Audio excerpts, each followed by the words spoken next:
Welcome back, guys. We are learning general organic chemistry. This is the first episode of chemistry here and bio के कुछ videos डले हुए हैं. बाकी हम केमिस्ट्री की फ़र्स्ट क्लास करते हैं, that is general organic chemistry part 1 से स्टार्ट करते हैं. बहुत ही स्टार्टिंग से स्टार्ट कर रहे हैं एंड रिएक्शन मैकेनिज्म 1 देखते हैं. जब हम कोई भी केमिकल रिएक्शन देखिए,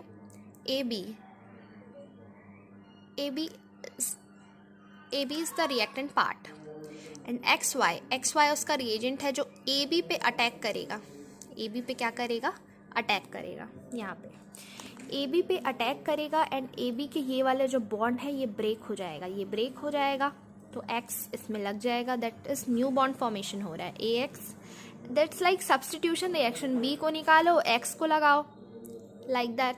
एंड देन B के साथ क्या लग जाएगा? Y लग जाएगा. This is the new product. Okay. And हम देखते हैं आगे कि सबस्ट्रेट अब इसी के बेसिस पे एक एग्जांपल कर लेते हैं. मिथिल क्लोराइड इज़ द, ये रिएक्टेंट की साइड है, ये सबस्ट्रेट है क्योंकि इसके ऊपर रिएजेंट हमारा अटैक करने वाला है. एक OH का रिएजेंट है जो अटैक करेगा CH3 पे और क्या बन जाएगा? मिथानोल बन जाएगा. यस. एंड Cl माइनस अपना आयन बनकर क्या हो जाएगा? प्रोडक्ट से ये बाहर आ जाएगा, निकल जाएगा. एंड हम देखते हैं reaction mechanism step by step देखते हैं एक्चुअल में हो क्या रहा है. ये एक्चुअल में हमारा बॉन्ड है. Single step reaction. कुछ प्रोसेस जो होती हैं, कुछ रिएक्शंस वो एक ही सिंगल स्टेप में हो जाता है जिसे हम सिंगल स्टेप रिएक्शन. कुछ मल्टीपल स्टेप्स लेती हैं जो एक या दो से ज़्यादा स्टेप में होगा. ए बी हमारा क्या है? रिएक्टेंट है. रिएक्टेंट सबस्ट्रेट हमारा, इसमें रिएजेंट क्या कर रहा है? अटैक कर रहा है. एक्स ए के साथ बॉन्ड बना रहा है and at the same time simultaneously B क्या कर रहा है? ए के साथ ब्रेकअप कर रहा है. मतलब ब्रेक हो रहा है भाई. एक्स यहाँ पे बॉन्ड बन रहा है. That is transition state. This is called the transition state, जिसमें एक बॉन्ड फॉर्म हो रहा है एंड एक बॉन्ड ब्रेक हो रहा है. मतलब इधर से लो, इधर से हटाओ. And now that AX bond बन रहा है और ये एक आयन के फॉर्म में क्या हो जा रहा है? रिलीज हो जाएगा. ठीक है. मल्टी स्टेप रिएक्शन में हम देखते हैं कि XY है हमारा सबस्ट्रेट और उसमें रिएजेंट Z क्या कर रहा है? ऐड हो रहा है. तो इसमें इंटरमीडिएट ये बन रहा है X प्लस और OX X minus and X0 intermediate बन रहा है. इसमें X नॉट बोल सकते हैं हम. इसमें XZ इसमें फॉर्म हो रहा है. ठीक है, सही बात है. मल्टी स्टेप रिएक्शन में एक्चुअल में इसका हम एग्जाम्पल देखेंगे तब हमें ज़्यादा क्लियर हो पाएगा. तो अब हम देखते हैं bond cleavage. Bond cleavage is the homolysis bond cleavage. Homolysis bond cleavage मतलब 50-50% एक दूसरे में बांट लेना. ओके. 50% एक बॉन्ड 2 इलेक्ट्रॉन्स का बनता है. एक बॉन्ड कितने इलेक्ट्रॉन्स का बनता है? 2 इलेक्ट्रॉन्स का बनता है. तो अब हम इसमें होमोलाइसिस में क्या हो रहा है? होमो तुम क्या करो, इसमें आधे आधे बांट लो भाई. दोनों भाई बहन आधे आधे इन्होंने बांट लिए. मतलब एक electron and 1 electron in the reaction is called as free radical. Okay. And electronegativity इसमें 0 है. क्यों? क्योंकि ये कैसा मॉलिक्यूल है? मॉलिक्यूल भी कैसा है? होमो है भाई. देखिए ये मॉलिक्यूल सेम है क्या? ए का बॉन्ड है तो दोनों की इलेक्ट्रोनेगेटिविटी क्या हो जाएगी? इलेक्ट्रोनेगेटिविटी का difference. Okay. This is the difference between the electronegativity. तो 0 हो जाएगी ना. सेम इलेक्ट्रोनेगेटिव होंगे और इसका डिफरेंस मतलब दोनों को एक दूसरे से माइनस कर दीजिए तो 0 हो जाएगा. इसमें फ्री रेडिकल बनेगा. एक इलेक्ट्रॉन को हम ऐसे एरो फिश हुक एरो से रिप्रेजेंट करते हैं. 2 इलेक्ट्रॉन को ऐसा रिप्रेजेंट करते हैं. ओके. अब हम देखते हैं हाई टेम्परेचर. ये रिएक्शन होमोलाइसिस कब होती है? हेल्पर जी में होती है. हेल्पर जी, HELPR-G. High temperature electrolysis, light, sunlight, UV जो हम ऐसे रिप्रेजेंट करते हैं. मतलब आपको इसमें जो इस टाइप के रिएक्शंस होंगे इसमें आपको रिएक्शन में ऐसा जो एरो के ऊपर क्या लगा हुआ मिलेगा आपको? ये UV रेडिएशन. पैरोक्साइड हम आगे देखते हैं. रेडिकल, हाँ ठीक है. And gaseous phase. पैरोक्साइड मतलब H2O2 का प्रेजेंस. रेडिकल मतलब ये जो बन रहा है हमारा, हाँ ऑब्वियसली बनेगा. And this is in gaseous phase. Okay. अब हाइड्रोलाइटिक क्लीवेज हो रहा है इसमें. कैसे? दोनों आयंस में टूट रहे हैं. अनायन एंड कटायन लो टेम्परेचर पे हो रहे हैं. और सॉल्वेंट कैसा है? पोलर सॉल्वेंट का मतलब है कि इलेक्ट्रोनेगेटिविटी में कुछ डिफरेंस है इन दोनों का. मतलब इसमें ए वाले का इलेक्ट्रोनेगेटिविटी ज़्यादा है, मतलब वो उसको बी वाले को अपनी तरफ खींचेगा. Why? Because of attraction. Okay. ये जो मैं अट्रैक्शन, ये जो इलेक्ट्रोनेगेटिविटी वाला पार्ट है वो इनऑर्गेनिक का पार्ट है. ओके. अब हम आगे देखते हैं without wasting the time. Types of intermediate देखते हैं। टाइप्स ऑफ इंटरमीडिएट कैसा कैसा होता है। टाइप्स ऑफ इंटरमीडिएट मतलब समझ रहे हैं आप, बीच में जो हमारा जो एक इंटरमीडिएट बनता है ना, जो ट्रांजिशन स्टेट में, वो कौन सा है देखते हैं। Carbocation, this is like carbocation, we know that. Carbon से एक बॉन्ड उसने कार्बन ने दे दिया तो एक साइड पॉजिटिव हो जाएगा, एकदम सिंपल। कार्बन आयन एक लिया तो नेगेटिव हो गया, फ्री रेडिकल, एक इलेक्ट्रॉन दिया है उसने, ओके। ये हो गया तीनों। बेंजाइन, बेंजाइन, कार्बीन एंड नाइट्रीन, हम इसको भी देखेंगे, बट सबसे पहले इन तीनों को देख लेते हैं। क्या बोल रहा है ध्यान से, let me focus the camera, okay.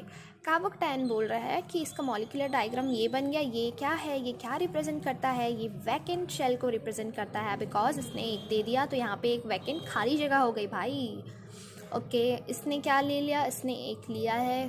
ये क्या है, ये एक्चुअल में एक पेयर ऑफ इलेक्ट्रॉन है, okay. This is a pair of electron and also equal to a lone pair. Lone pair में भी 2 इलेक्ट्रॉन है and this negative charge also includes the 2 electrons. तो इसके पास क्या है, इसका वैकेंट शेल नहीं है, इसका फिल्ड शेल है।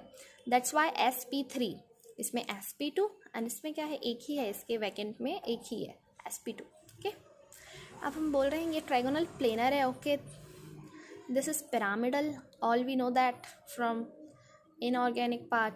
Trigonal planar, this is trigonal planar. इन दोनों का मॉलिक्यूलर डायग्राम मतलब शेप इन दोनों का सेम है, बिकॉज इन दोनों का हाइब्रिडाइजेशन भी सेम है। किसका किसका, कार्बोकटायन का एंड फ्री रेडिकल का, sorry for the low voice. And okay, हम देखते हैं वैलेंस शेल। वैलेंस शेल में कितने इलेक्ट्रॉन्स है, चलो गिनते हैं, 1 2 3 4 5 6। इसमें कितने, 1 2 3 4 5 6 7 8, ओके। अब इसमें गिनते हैं, चलो तो गिन ही लेते हैं, 1 2 3 4 5 6 7 इलेक्ट्रॉन्स है। तो इसका ऑक्टेट इनकम्प्लीट है, यस इनकम्प्लीट है। ऑक्टेट रूल हम ना केमिकल बॉन्डिंग चैप्टर में पढ़ते हैं, वो भी इनऑर्गेनिक का पार्ट है। दिस इज़ द बेसिक चीज़, ये हमें पता होनी चाहिए। ऑक्टेट कंप्लीट है इसका, because the outer most shell में इसके पास 4 इलेक्ट्रॉन्स हैं, यस। ऑक्टेट इनकम्प्लीट है, एक इलेक्ट्रॉन की कमी है, दे दो उसको कोई इलेक्ट्रॉन, ओके। लेट्स अस सी, आगे देखते हैं। Electron deficient, electron rich, electron deficient, हाँ ठीक है, पता है। अब बोल रहा है 3 बॉन्ड पेयर है इसके पास 3 bond pair plus 1 lone pair. That's why guys I have said that to you, this is also known as a lone pair, okay. And इसके पास भी 3 बॉन्ड पेयर, हाँ दिखते हैं, हमें दिख रहे हैं। अब बोल रहा है लेविस एसिड है, because this is electron deficient, okay. Electron deficient जो भी होता है वो एसिड की तरह बिहेव करता है। लेविस बेस है, this is electron rich and this will act as nothing, okay. ये किसी की भी तरह डिनोट नहीं कर रहा है, क्योंकि ये क्या देगा, ये क्या अपना ये लोन पेयर थोड़ी ना डिनोट करेगा, हाँ डिनोट करेगा, बट किसमें, होमोलाइसिस क्लीवेज में करेगा, ओके। तो इसमें इसने डिफाइन नहीं किया है इसका, 1 मिनट, ये कॉपी फिसल रही है, okay let me fix it, okay. अब देखते हैं हम, ये डाई मैग्नेटिक है। क्यों डाई मैग्नेटिक है, क्योंकि इसके जो वैलेंस इलेक्ट्रॉन्स है ना, ये इवन नंबर में है, ये भी इवन नंबर में है, but this is 7 is a odd number and that's why it is paramagnetic. अब हमको आती है ना मैग्नेटिक मोमेंट निकालना, आता है √2n वाला। अब बोल रहा है बॉन्ड एंगल कैसा, 120 डिग्री। क्यों, ट्रायगोनल प्लानर में कैसा होता है, 120 डिग्री, उसमें पिरामिडल में 107 and this is also known as trigonal planar, that's why it is 120। Charge positive, negative, neutral, okay. Let us see about the benzene. Benzene बना लेना, यहाँ पे एक और डबल बॉन्ड लगा देना, मतलब सॉरी एक और बॉन्ड लगा देना, तो ये ट्रिपल बॉन्ड हो जाएगा। एंड कार्बिन को, बेंजाइन को कैसे याद रखना है, सॉरी बेंजाइन को कैसे याद करना है, वीक पाई बॉन्ड है यहाँ पे। कैसा पाई बॉन्ड है, वीक पाई बॉन्ड है यहाँ पे, जो ट्रिपल बॉन्ड है ना। ऑल कार्बन एटम्स sp2 हैं, ठीक है, बस इतना ही है, कुछ ज़्यादा नहीं है। ऐसी वाली ओवरलैपिंग हुई है इसमें हेड टू हेड, ओके। कार्बिन देखते हैं, कार्बिन रीमर टिमर रिएक्शन में बन रहा है, कार्बिलमीन टेस्ट का इंटरमीडिएट है ये। रीमर टिमर में क्या होता है वो हम रीमर टिमर में ही देखेंगे, आप याद कर लीजिए।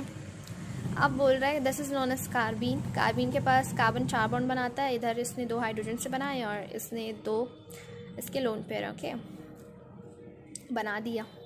क्या है इसके आउटर मोस्ट शेल में कितने इलेक्ट्रॉन्स है, 1 2 3 4 5 6, ठीक है। इलेक्ट्रॉन डिफिशिएंट है ऑब्वियसली, ऑक्टेट इनकम्प्लीट है, ओके। न्यूट्रल है, यस न्यूट्रल है, लोन पेयर है, न्यूट्रल है, ओके। जब लोन पेयर को ऐसे डिनोट कर देगा ना, डोनेट कर देगा तो क्या हो जाएगा, पॉजिटिव हो जाएगा, सॉरी यस पॉजिटिव, ओके। आगे भी देख लेते हैं, ज़्यादा लंबा नहीं करेंगे वीडियो को, बट देख लेते हैं आगे। Nitrene is known as R nitrogen, with 2 lone pairs. कितने नाइट्रोजन मैक्सिमम कितना 5 बॉन्ड बना सकता है, नहीं सॉरी 3 बॉन्ड बनाता है बट 1 लोन पेयर, हाँ that we say that like that. 6 electron 1 2 3 4 5 6 electron deficient, of course Hofmann bromamide में आता है ये काम, हॉफमैन ब्रोमोमाइड डिग्रेडेशन रिएक्शन उसका पूरा नाम है। ऑक्टेट इनकम्प्लीट है एंड न्यूट्रल है। ओके ठीक है, थैंक यू। अब हम देखते हैं टाइप ऑफ रिएजेंट, देखते हैं टाइप ऑफ रिएजेंट। अरे गाइस समझ रहे हो आप रिएजेंट का मतलब क्या होता है? Yes, what was reagent? Reagent was the attacking species, attacking species. Yes, reagent के पास कैसा है ये वाला, मतलब इसके पास आयन होगा, मतलब इसके पास कुछ चार्ज होगा। Yes, this is electron loving species. Electron loving species, electron से प्यार है, इसके पास इलेक्ट्रॉन नहीं है इसलिए इलेक्ट्रॉन को चाह रहा है। इलेक्ट्रॉन इसके पास आ जाएगा तो नहीं तुम्हारी ज़रूरत नहीं है ऐसा बोल देगा। इलेक्ट्रॉन लविंग क्यों है? इसके पास इलेक्ट्रॉन नहीं है, जिसके पास जो चीज़ नहीं होती है वो उसी से प्यार करता है। ओके लाइक दैट, ऐसे हम इसको याद रख सकते हैं। इलेक्ट्रॉन लविंग स्पीशीज नहीं है, इसके पास इलेक्ट्रॉन, हाँ भाई ले ले इलेक्ट्रॉन अपने, that was it is known as electrophile. And ये न्यूक्लियस लविंग स्पीशीज़ है, न्यूक्लियस लविंग पॉजिटिव चार्ज से प्यार करता है। ओके इलेक्ट्रॉन रिच स्पीशीज़, हाँ न्यूक्लियस लविंग इलेक्ट्रॉन रिच है भाई, न्यूक्लियोफाइल बहुत ही रिच है।